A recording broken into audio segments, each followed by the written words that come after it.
Karen, the relentless HOA enforcer in our neighborhood, had been making our lives miserable. She constantly found new ways to complain, whether it was about the lawn not being perfectly manicured or the fact that our mailbox was a little off-center. But the final straw came when Karen took it too far. One afternoon, she marched over to our house with her usual righteous indignation, claiming that we were violating some obscure HOA rule by having a small gathering in our backyard. It was a quiet barbecue with friends and family, nothing extravagant, but Karen saw it as an opportunity to flex her power. She started yelling at us, demanding we end the party, and when we refused, she called the cops. I knew Karen loved to stir up trouble, but I had no idea she'd go as far as involving the police. As Karen stood there, smugly holding her phone, I couldn't help but feel a sense of calm wash over me. What she didn't know was that my wife wasn't just any ordinary person, she was the police chief of our town. My wife had been working tirelessly in law enforcement for years, and Karen had no idea.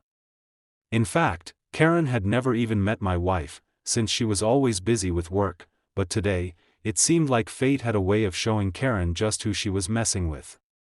The police car arrived within minutes, lights flashing.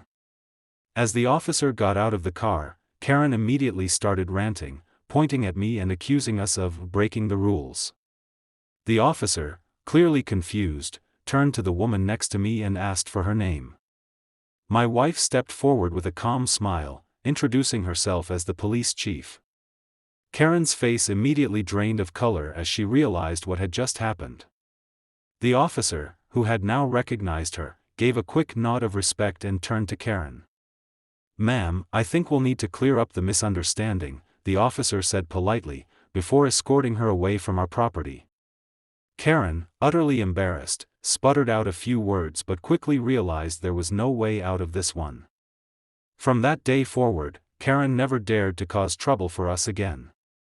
My wife and I shared a quiet laugh over dinner that night, knowing that sometimes, power and respect are not what people expect them to be. It was a small victory, but it felt incredibly sweet to see Karen finally understand that some people you mess with are not so easily intimidated.